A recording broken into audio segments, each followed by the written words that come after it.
Hello दोस्तों, total philosophy Hindi YouTube channel पर आपका स्वागत है। यहाँ हम रोजाना ऐसी ऑडियो बुक्स आपके लिए लाते हैं जो आपको जिंदगी को देखने का एक नया नजरिया देती है। आज हम तुम्हें एक ऐसे महान व्यक्ति की कहानी सुनाने जा रहे हैं जिसकी सोच ने केवल गणित को ही नहीं बल्कि पूरी दुनिया को बदल दिया। ये कहानी है पाइथागोरस की। बहुत समय पहले, लगभग 570 ईसा पूर्व, एजियन सागर में बसा एक सुंदर सा द्वीप था, सामोस। नीले समुद्र की लहरें जब किनारों को छूती तो लगता जैसे स्वयं प्रकृति कोई गीत गा रही हो। इसी पावन भूमि पर एक बालक ने जन्म लिया जिसका नाम रखा गया पाइथागोरस। उसके पिता मनेसार्कस एक व्यापारी थे। समुद्रों में जहाज चला चलाकर वे दूर देशों तक व्यापार करते। उसकी मां पाइथाइस सरल स्वभाव की और धार्मिक प्रवृत्ति वाली महिला थी। कहा जाता है कि जब पाइथागोरस का जन्म हुआ तब ज्योतिषियों ने भविष्यवाणी की, ये बालक सामान्य नहीं होगा, ये संख्याओं और तारों का रहस्य खोलेगा और उसका नाम अमर रहेगा। बचपन से ही पाइथागोरस अलग था। जब बाकी बच्चे खिलौनों में मग्न रहते, वो रेत पर आकृतियां बनाता। वो पत्थरों को गिन गिन कर अलग करता और सोचता, क्यों एक पत्थर दूसरे से अलग है? क्यों कुछ गिनती पूरी होने पर फिर से दोहराई जाती है? उसकी आंखों में हमेशा जिज्ञासा चमकती। रात के समय जब आसमान तारों से जगमगाता तो छोटा पाइथागोरस अक्सर अपनी मां से पूछता, मां, ये तारे इतने सुंदर क्यों हैं? क्या ये भी गिने जा सकते हैं? उसकी मां मुस्कुरा देती और कहती, बेटा, ईश्वर की बनाई हुई हर चीज में एक रहस्य है। शायद एक दिन तुम उसे समझ पाओगे। धीरे धीरे उसकी रुचि केवल गिनती तक ही सीमित नहीं रही। उसे संगीत भी बहुत प्रिय था। जब वो तार वाले वाद्य यंत्र को सुनता तो घंटों सोचता, क्यों कुछ स्वर मीठे लगते हैं और कुछ बेसुरे? कहा जाता है एक बार उसने बाजार में लोहारों की हथौड़ी की आवाज सुनी। अलग अलग वजन की हथौड़ियां जब लोहे पर पड़ती तो उनकी ध्वनि भी अलग होती। तभी उसे एहसास हुआ कि ध्वनि का भी कोई गणित है। पाइथागोरस ने बचपन में ही स्थानीय गुरुकुलों में पढ़ाई शुरू कर दी थी। वहां उसने पढ़ना लिखना, कविता और संगीत सीखा। परंतु उसका मन हमेशा गहरी खोज में लगा रहता। उसके गुरु भी हैरान रहते, ये लड़का सामान्य नहीं है। इसके सवाल अक्सर हमें भी सोचने पर मजबूर कर देते हैं। धीरे धीरे सामोस का ये बालक अपने गावंगर से बड़ा सोचने लगा। वो समझ चुका था कि केवल अपने द्वीप पर रहकर वो सारी सच्चाई नहीं जान सकता। उसे बाहर जाना होगा, दूर देशों तक, जहां ज्ञान के भंडार छिपे हुए हैं। इस तरह सामोस का ये छोटा बालक बड़ा होता जा रहा था। उसकी आंखों में केवल सपने नहीं बल्कि ब्रह्मांड के रहस्य छिपे थे। संख्याओं और संगीत की दुनिया उसके सामने खुलने लगी थी। और यही था पाइथागोरस के जीवन का प्रारंभ। जैसे जैसे पाइथागोरस जवान हुआ, उसका ज्ञान पिपासु स्वभाव और भी प्रबल होता गया। सामोस द्वीप छोटा था और वहां शिक्षा की सीमाएं थी। वो बार बार सोचता, अगर संसार इतना विशाल है तो ज्ञान भी कहीं न कहीं फैला होगा। मैं यहां बैठकर सब कुछ कैसे जान सकता हूं? एक दिन उसने अपने पिता से कहा, पिताजी, मैं दूर देशों में जाना चाहता हूं। मैं सीखना चाहता हूं उन विद्वानों से जिन्होंने ब्रह्मांड के रहस्यों को समझा है। पिता मुस्कुराए। उन्होंने अपने बेटे की आंखों में वही चमक देखी जो कभी उनके व्यापारिक सफरों में उन्होंने स्वयं अनुभव की थी। जाओ पुत्र, जहाजों के पंखों की तरह फैलो। शायद तुम्हारी किस्मत भी तुम्हें समुद्र की तरह अनंत बना दे। पाइथागोरस सबसे पहले पहुंचा मिस्र, वो भूमि जहां विशाल पिरामिड आसमान से बातें करते थे, जहां नील नदी का प्रवाह जीवन देती थी और जहां पुजारी गणित और खगोल शास्त्र में सिद्धहस्त थे। मिस्र के मंदिर केवल पूजा के स्थान नहीं थे बल्कि ज्ञान के भंडार थे। पुजारियों ने पाइथागोरस को ज्यामिति सिखाई। रेखाएं कैसे बनती हैं, कोण कैसे नापे जाते हैं और क्यों हर आकार का एक छिपा हुआ रहस्य होता है। वही उसने सीखा कि सितारों की गति, नदियों का प्रवाह, यहां तक कि खेतों की सिंचाई भी गणित से संचालित होती है। हर जगह नियम है, हर जगह संख्या है। कहा जाता है कि पाइथागोरस ने मिस्र के पुजारियों से आत्मा की अमरता और पुनर्जन्म का विचार भी सुना। उसके मन में यह विचार गहराई से बैठ गया। क्या सचमुच आत्मा मृत्यु के बाद भी जीवित रहती है? क्या वो नए शरीर में जन्म ले सकती है? मिस्र से आगे उसकी राह उसे ले गई बेबीलोन। ये वो भूमि थी जहां तारों की गणना की जाती थी। बेबीलोन के विद्वानों ने उसे गणना के नए तरीके सिखाए। उन्होंने बताया चांद की कलाएं, ग्रहों की गति और सूर्य का उदयास्त, सब कुछ गिना जा सकता है। वहां उसने खगोल शास्त्र सीखा। वहां उसने जाना कि आकाश केवल रहस्य नहीं है, बल्कि एक किताब है जिसे संख्याओं की भाषा में पढ़ा जा सकता है। कुछ कथाएं कहती है कि पाइथागोरस ने भारत की यात्रा भी की। वहां के साधुओं और दार्शनिकों से उसने आत्मा, पुनर्जन्म और तपस्या के सिद्धांत सुने। उसने पहली बार ये विचार गहराई से समझा कि आत्मा शाश्वत है, शरीर नाशवान है, जीवन केवल एक यात्रा है। ये विचार बाद में उसकी पूरी दर्शन व्यवस्था का आधार बन गया। वर्षों की यात्रा के बाद पाइथागोरस अब परिपक्व हो चुका था। उसके पास अब केवल सवाल नहीं थे, बल्कि उत्तर भी थे। उसने सीखा था कि संख्याएं केवल गिनने की वस्तु नहीं, बल्कि सत्य का आधार है। संगीत केवल कानों का सुख नहीं, बल्कि ब्रह्मांड की धड़कन है। आत्मा केवल एक शरीर में बंधी नहीं, बल्कि अमर और अनंत है। अब उसे लगा कि समय आ गया है। इन विचारों को अपने लोगों तक पहुंचाना होगा। ज्ञान की खोज का ये लंबा सफर पाइथागोरस को मिस्र, बेबीलोन और शायद भारत तक ले गया। वो अब केवल एक जिज्ञासु युवक नहीं रहा। वो अब एक ज्ञानी, एक साधक और एक दार्शनिक बन चुका था। समुद्र पार करके, दूर देशों की यात्राएं पूरी करके, अब पाइथागोरस अपने जीवन के नए अध्याय की ओर बढ़ रहा था। उसने ज्ञान अर्जित कर लिया था। अब समय था उसे बांटने का।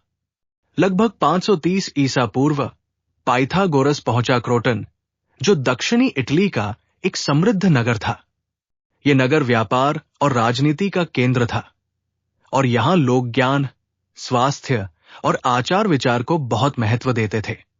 जब पाइथागोरस वहां पहुंचा, लोग उसके व्यक्तित्व से प्रभावित हुए। उसकी लंबी यात्रा ने उसे साधु सा बना दिया था। चेहरे पर शांति, आंखों में गहराई और वाणी में मधुरता। लोगों ने जब उससे प्रश्न पूछे, तो उसके उत्तर उन्हें मंत्रमुग्ध कर देते। वो केवल बातें नहीं करता था, बल्कि हर विचार में जीवन की गहराई झलकती थी। कहा जाता है कि क्रोटन में प्रवेश करते ही उसने नगरवासियों को संबोधित किया। उसने कहा, मनुष्य का जीवन केवल धन और सत्ता तक सीमित नहीं होना चाहिए। जीवन का उद्देश्य है आत्मा की शुद्धि, ज्ञान की खोज और ब्रह्मांड के रहस्यों की समझ। उसकी वाणी में ऐसा आकर्षण था कि सैकड़ों लोग उसके शिष्य बनने को तैयार हो गए। धीरे धीरे पाइथागोरस ने एक विशेष विद्यालय की स्थापना की। यह कोई साधारण विद्यालय नहीं था। यह था एक आश्रम, एक समुदाय, एक बंधुत्व। शिष्य यहां केवल पढ़ाई नहीं करते थे, बल्कि एक अनुशासित जीवन जीते थे। पहले शिष्य को कई वर्षों तक मौन रहना पड़ता था, केवल सुनना, समझना और आत्मसात करना। शिष्यों से कहा जाता, पहले सुनो, फिर सोचो और फिर बोलो। वे सब मिलकर सामूहिक जीवन जीते, एक साथ भोजन करते और साधारण वस्त्र पहनते। शाकाहार अनिवार्य था, क्योंकि पाइथागोरस मानता था हर जीव में आत्मा का अंश है। हत्या आत्मा की यात्रा को बाधित करती है। विद्यालय का जीवन रहस्यमय था। शिष्य बाहरी दुनिया से अपने विचार साझा नहीं कर सकते थे। सब कुछ गोपनीय रखा जाता था। इस कारण लोगों में उनके बारे में उत्सुकता भी थी और कभी कभी भय भी। विद्यालय में केवल गणित, या संगीत ही नहीं, बल्कि जीवन की संपूर्ण कला सिखाई जाती थी। संगीत आत्मा को शुद्ध करने का साधन, खगोल शास्त्र, तारों और ग्रहों का अध्ययन, नैतिक शिक्षा, संयम, मौन और आत्मनियंत्रण। पाइथागोरस का मानना था कि ज्ञान तभी सार्थक है जब वो आत्मा को ऊंचा उठाए। विशेष बात यह थी कि पाइथागोरस के विद्यालय में स्त्रियों को भी शिक्षा का अधिकार मिला। उसकी पत्नी थियानो स्वयं एक दार्शनिक थी और विद्यालय में अध्यापन करती थी। ये उस समय के लिए एक अद्भुत और साहसी कदम था। धीरे धीरे क्रोटन का यह विद्यालय केवल शिक्षा का केंद्र नहीं रहा, बल्कि राजनीतिक और सामाजिक शक्ति का प्रतीक बन गया। पाइथागोरस के शिष्य नगर की सभाओं में सम्मानित होने लगे। उनकी जीवन शैली और विचारों ने लोगों को गहराई से प्रभावित किया। कहा जाता है, क्रोटन में अपराध और अव्यवस्था घटने लगी, क्योंकि लोग पाइथागोरस के नैतिक नियमों को अपनाने लगे थे। तो मित्रों, सामोस का वो जिज्ञासु बालक, जिसने दूर दूर तक ज्ञान अर्जित किया, अब एक महान गुरु बन चुका था। उसने क्रोटन की धरती पर अपने विचारों का एक ऐसा बीज बो दिया था जो आने वाले सदियों तक अंकुरित होता रहा। लेकिन ये तो बस शुरुआत थी। क्रोटन में स्थापित उस विद्यालय की दीवारों के भीतर एक महान रहस्य पल रहा था। पाइथागोरस और उसके शिष्य मानते थे कि ब्रह्मांड को समझने की चाबी किसी पुस्तकालय या मंदिर में नहीं, बल्कि संख्याओं में छिपी है। पाइथागोरस का सबसे बड़ा विश्वास था, सब कुछ संख्या है। उसका अर्थ यह नहीं था कि केवल चीजों को गिनो। नहीं, उसका अर्थ था कि ब्रह्मांड की हर वस्तु, हर घटना, हर ध्वनि के पीछे कोई संख्यात्मक नियम है। जब शिष्य उससे पूछते, गुरुदेव, आप ऐसा क्यों कहते हैं, तो वो मुस्कुराकर उत्तर देता, देखो, हमारे चारों ओर जो भी है वो सब किसी न किसी अनुपात और पैटर्न से जुड़ा है। ये अनुपात ही संख्या है। पाइथागोरस ने संख्याओं को जीवित प्राणियों की तरह देखा। उसने कहा, विषम संख्याएं और नंबर्स पुरुष ऊर्जा, सम संख्याएं इवन नंबर्स स्त्री ऊर्जा, दोनों मिलकर ही संतुलन बनाते हैं। यह विचार केवल गणित तक सीमित नहीं था, बल्कि जीवन की हर चीज पर लागू होता था। पाइथागोरस और उसके शिष्य एक विशेष आकृति की पूजा करते थे, जिसे कहते थे टेट्रैक्टिस। ये एक त्रिकोणीय आकृति थी, जिसमें 4 पंक्तियों में बिंदु बने होते थे। इन बिंदुओं का योग होता है 10, और 10 को वो मानते थे पूर्णता का प्रतीक। वे शपथ लेते थे, टेट्रैक्टिस की शपथ। यही संख्याओं का रहस्य है, यही ब्रह्मांड का स्वरूप है। विद्यालय में शिष्य केवल गणित के सूत्र याद नहीं करते थे, वे उन्हें जीते थे। पाइथागोरस सिखाता था कि रेखाएं और आकृतियां केवल कागज पर नहीं, बल्कि जीवन के हर पहलू में मौजूद है। और यहीं से आया वह प्रसिद्ध सिद्धांत, जिसे आज हम कहते हैं पाइथागोरस प्रमेय, थ्योरम। शिष्य जब इसे सीखते तो पाइथागोरस कहता, देखो, ये केवल त्रिकोण का नियम नहीं है, ये इस बात का प्रमाण है कि संख्याओं और आकृतियों का गहरा संबंध है। पाइथागोरस का विश्वास था कि धरती, ग्रह और तारे सभी गणितीय सामंजस्य, हार्मनी में घूमते हैं। वो कहता, ग्रहों की गति भी संगीत है, जिसे हम सुन नहीं सकते पर महसूस कर सकते हैं। उसने इसे नाम दिया स्फीयरों का संगीत, म्यूजिक ऑफ द स्फेयर्स। कल्पना कीजिए, एक ऐसा गुरु जो कह रहा है कि पूरा ब्रह्मांड एक वाद्य यंत्र की तरह है और तारे ग्रह उसकी तारे हैं। पाइथागोरस ने संख्याओं को केवल गिनने का साधन नहीं, बल्कि ब्रह्मांड की आत्मा बना दिया। उसके लिए गणित केवल विज्ञान नहीं, बल्कि आध्यात्मिक साधना थी। पाइथागोरस ने संगीत और आत्मा की लय को खोजा और बताया कि ध्वनि भी ब्रह्मांड का रहस्य खोल सकती है। गणित और ज्यामिति के बाद पाइथागोरस ने ब्रह्मांड को समझने की अगली कुंजी खोजी। ये कुंजी थी संगीत। उसके लिए संगीत केवल कानों का सुख नहीं था, बल्कि आत्मा की धड़कन थी। कहा जाता है, एक बार पाइथागोरस बाजार से गुजर रहा था। वहां उसने लोहारों को काम करते देखा। भारी भारी हथौड़ियां जब लोहे पर पड़ती तो अलग अलग ध्वनियां पैदा होती। पाइथागोरस ठहर गया। उसने ध्यान से सुना और देखा कि ध्वनि की मिठास और करक्षपन का कारण हथौड़ियों का वजन है। वजन जितना संतुलित, ध्वनि उतनी मधुर। वो सोचने लगा, तो क्या संगीत भी गणित के नियमों पर चलता है? उसने तुरंत प्रयोग करना शुरू किया। उसने एक तार लिया और उसे खींचकर बजाया। फिर उसी तार को आधा करके बजाया। ध्वनि बदल गई। जब तार को 2:01, 3:02 या 4:00 अनुपात में बांटा गया तो स्वर मधुर लगे। इससे उसने निष्कर्ष निकाला कि संगीत का आधार संख्याओं के अनुपात में छिपा है। पाइथागोरस मानता था कि जैसे तारों और वाद्यों से संगीत निकलता है, वैसे ही आत्मा से भी एक अदृश्य संगीत प्रवाहित होता है। उसने कहा, संगीत केवल कानों से नहीं सुना जाता, संगीत आत्मा को शुद्ध करता है। उसके विद्यालय में शिष्यों को हर दिन संगीत सुनना अनिवार्य था।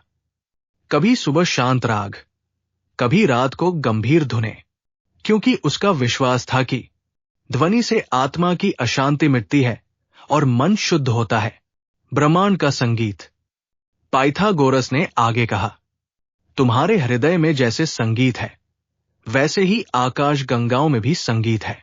ग्रह और तारे जब चलते हैं तो वे भी एक लय पैदा करते हैं।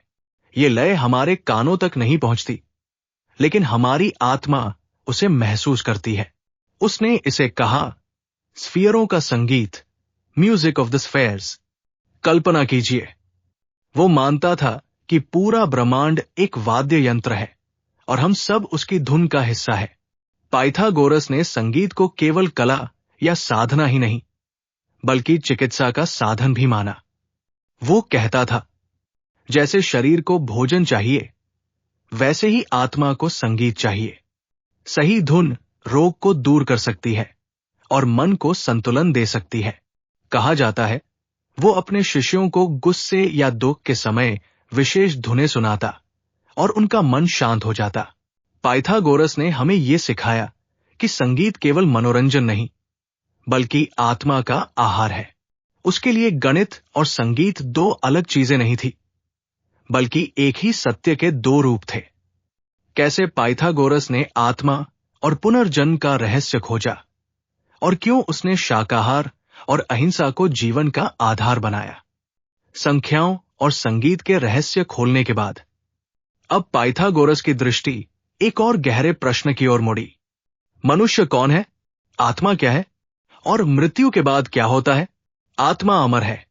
पाइथागोरस का विश्वास था कि आत्मा न तो जन्म लेती है और न मरती है। आत्मा शाश्वत है, केवल शरीर बदलता है। जब शिष्य उससे पूछते, गुरुदेव, क्या मृत्यु सब कुछ समाप्त कर देती है? तो वो शांत स्वर में कहता, नहीं, मृत्यु तो केवल वस्त्र बदलने जैसी है। जैसे तुम पुराना वस्त्र उतारकर नया पहनते हो, वैसे ही आत्मा एक शरीर छोड़कर नया शरीर धारण करती है। पुनर्जन्म। पाइथागोरस ने आत्मा की यात्रा को एक चक्र के रूप में समझाया। उसने कहा, आत्मा कई जन्म लेती है। वो कभी मनुष्य में आती है, कभी पशु में और कभी पक्षी में। ये यात्रा तब तक चलती है जब तक आत्मा शुद्ध न हो जाए। उसका मानना था कि जीवन के कर्म ही तय करते हैं कि आत्मा अगला जन्म कैसा पाएगी। यदि मनुष्य पवित्र और संयमी जीवन जीता है, तो आत्मा ऊंचाई की ओर बढ़ती है। यदि वो पाप और हिंसा में डूबा है, तो आत्मा निचले स्तर पर जन्म ले सकती है। आत्मा और पुनर्जन्म की इस मान्यता ने पाइथागोरस के जीवन में एक बड़ा नियम जन्म दिया। वो कहता था, हर जीव में आत्मा का अंश है। यदि तुम किसी पशु की हत्या करते हो, तो तुम आत्मा की यात्रा में बाधा डालते हो। इसलिए उसके विद्यालय में मांसाहार वर्जित था। शिष्य केवल शुद्ध और सादा भोजन करते, यहां तक कि बीन्स, फलियां तक खाने से मना था, क्योंकि पाइथागोरस मानता था कि उनमें भी आत्मिक ऊर्जा होती है। आत्मा की शुद्धि के उपाय। पाइथागोरस ने आत्मा की शुद्धि के लिए कुछ मार्ग बताए। संयम, इंद्रियों पर नियंत्रण। मौन, अनावश्यक वाणी से बचना। संगीत, मन की अशांति दूर करने के लिए। गणित और अध्ययन, सत्य की ओर बढ़ने का मार्ग। अहिंसा और करुणा, आत्मा को पवित्र बनाने का नियम। वो अक्सर कहता, यदि तुम आत्मा को शुद्ध कर लोगे तो तुम्हें स्वयं ब्रह्मांड का स्वर सुनाई देगा। उसका अंतिम विश्वास यह था कि आत्मा का लक्ष्य ईश्वर से एक होना है। यह तभी संभव है जब आत्मा जन्म मरण के चक्र से मुक्त होकर पूर्ण शुद्ध हो जाए। मृत्यु कोई अंत नहीं, बल्कि एक नया आरंभ है।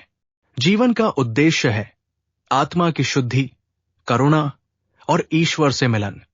अगले अध्याय में हम सुनेंगे कैसे पाइथागोरस ने ब्रह्मांड और प्रकृति को देखा और किस प्रकार उसने कहा कि पृथ्वी, ग्रह और तारे भी संख्याओं और सामंजस्य के अधीन है। ये अध्याय है ब्रह्मांड और प्रकृति पर, जहां वह आकाश, तारे और पृथ्वी को संख्याओं की दृष्टि से समझाता है। जब आत्मा के रहस्य कुछ हद तक स्पष्ट हो गए, तब पाइथागोरस ने अपनी दृष्टि और भी ऊंचाई पर उठाई। उसने कहा, यदि आत्मा लय और संगीत में बंधी है, तो क्या ब्रह्मांड भी उसी नियम का पालन करता है? पाइथागोरस का मानना था कि ब्रह्मांड अराजक नहीं है, बल्कि पूर्ण व्यवस्था से चलता है। हर तारा, हर ग्रह, हर सूर्य, सब एक निश्चित नियम से गतिमान है। ये नियम संख्याओं और अनुपातों में छिपा है। वो कहता था, प्रकृति कोई संयोग नहीं, बल्कि गणित की भाषा में लिखा गया एक महान ग्रंथ है। उस समय बहुत से लोग मानते थे कि पृथ्वी स्थिर है और सूर्य उसके चारों ओर घूमता है। लेकिन पाइथागोरस ने साहसिक विचार रखा कि पृथ्वी भी एक ग्रह है और यह भी गति करता है। उसने सूर्य, चंद्रमा और तारों की गति को गणित और संगीत की लय से जोड़कर समझाया। भले ही उसके पास आज की तरह टेलीस्कोप न था, लेकिन उसकी अंतर्दृष्टि अद्भुत थी। पाइथागोरस ने कहा, ग्रह और तारे जब अपने पथ पर चलते हैं, तो वे एक अदृश्य ध्वनि उत्पन्न करते हैं। ये ध्वनि कानों से नहीं सुनी जा सकती, परंतु आत्मा इसे महसूस करती है। यही है ब्रह्मांड का संगीत। उसकी कल्पना में पूरा आकाश मानो एक विशाल वीणा था, जिसमें हर ग्रह एक तार की तरह कंपन करता था। यह संगीतपूर्ण सामंजस्य का प्रतीक था। पाइथागोरस ने प्रकृति को भी संख्याओं और अनुपात से समझाया। उसने कहा कि संसार 4 मूलभूत तत्वों से बना है: अग्नि, वायु, जल, पृथ्वी। ये चारों भी एक संतुलन में बंधे हैं। यदि इनमें असंतुलन हो जाए तो विनाश होता है, लेकिन जब ये सामंजस्य में हो तो जीवन खिल उठता है। पाइथागोरस ने देखा कि फूल की पंखुड़ियां, पेड़ों की शाखाएं, शंख की आकृति, यहां तक कि तारों का फैलाव, सब संख्याओं के नियम से चलते हैं। वो कहता था, संख्या केवल गणना का साधन नहीं, बल्कि प्रकृति की आत्मा है। तो मित्रों, पाइथागोरस ने हमें यह सिखाया कि ब्रह्मांड कोई अराजक शून्य नहीं है, बल्कि एक संगीत, एक सामंजस्य है। संख्याएं और अनुपात ही वो भाषा है जिनसे प्रकृति अपने रहस्य प्रकट करती है। कैसे पाइथागोरस ने अपने जीवन के अंतिम वर्षों में संघर्ष झेले, विरोध सहा, और अंततः उसकी मृत्यु ने उसके शिष्यों को कैसी विरासत दी, जहां उसका जीवन संघर्षों से घिरा, और फिर उसने संसार को अलविदा कहा। गणित, संगीत, आत्मा और ब्रह्मांड के रहस्यों को उजागर करने वाला ये महान दार्शनिक केवल ज्ञान का प्रतीक नहीं था, वो अपने समय की सत्ता और समाज के लिए भी चुनौती बन गया था। क्रोटन में पाइथागोरस का विद्यालय बहुत प्रसिद्ध हो चुका था। हजारों शिष्य उसकी शिक्षाओं से प्रभावित थे। लेकिन जैसे जैसे उसका प्रभाव बढ़ा, वैसे वैसे शासकों और कुछ धनी वर्गों को ईर्ष्या होने लगी। वे कहते, ये विदेशी हमें हमारे धर्म और राजनीति से दूर कर रहा है। इसके अनुयायी इसकी बातों को ही अंतिम सत्य मानते हैं। धीरे धीरे उसके खिलाफ षड्यंत्र रचे जाने लगे। पाइथागोरस राजनीति में सीधे शामिल नहीं था, लेकिन उसके शिष्य नगर राज्य की व्यवस्था में सक्रिय हो गए थे। कई बार उन्होंने सत्ता की नीतियों पर सवाल उठाए। शासकों को लगा कि पाइथागोरस का विद्यालय उनके लिए खतरा है। कुछ इतिहासकार बताते हैं कि उसके विरोधियों ने उसके विद्यालय पर हमला किया। उस भवन को आग के हवाले कर दिया गया और कई शिष्य मारे गए। कहा जाता है कि इस हमले के बाद पाइथागोरस ने क्रोटन छोड़ दिया। वो मेटापोंटम नामक नगर पहुंचा। यहां वह अपने अंतिम दिन व्यतीत करने लगा। वो गहरे दुख में था। उसने देखा, जिस ज्ञान को मैंने आत्मा की मुक्ति और ब्रह्मांड की सच्चाई बताने के लिए दिया, वही कुछ लोगों के लिए भय और ईर्ष्या का कारण बन गया। कुछ कथाओं के अनुसार पाइथागोरस ने अंतिम दिनों में उपवास किया। वो धीरे धीरे संसार से अलग होता चला गया। उसका शरीर भले ही कमजोर पड़ रहा था, लेकिन उसकी आत्मा शांत और प्रसन्न थी। उसने अपने शिष्यों से कहा, संख्याएं और सामंजस्य ही सत्य का मार्ग है। संगीत से आत्मा को शुद्ध करो, अहिंसा और करुणा को अपनाओ, और याद रखो, आत्मा अमर है, मृत्यु केवल एक परिवर्तन है। और फिर लगभग 495 ईसा पूर्व उसने इस संसार को त्याग दिया। पाइथागोरस की मृत्यु हो गई, लेकिन उसके विचार अमर हो गए। उसके शिष्यों ने उसकी शिक्षाओं को आगे बढ़ाया। आज भी गणित में पाइथागोरस प्रमेय, पिथागोरस थ्योरम पढ़ाई जाती है। संगीत और संख्याओं का सामंजस्य विज्ञान में खोजा जाता है। आत्मा और पुनर्जन्म की धारणा आज भी कई संस्कृतियों में जीवित है। पाइथागोरस का जीवन हमें यह सिखाता है कि सत्य का मार्ग आसान नहीं होता। जो मनुष्य ब्रह्मांड के रहस्यों को उजागर करने की कोशिश करता है, उसे विरोध, ईर्ष्या और संघर्ष का सामना करना ही पड़ता है, लेकिन उसकी आत्मा अमर होती है और उसके विचार युगों तक जीवित रहते हैं। तो दोस्तों, आपको ये ऑडियो बुक कैसी लगी हमें कमेंट में जरूर बताएं।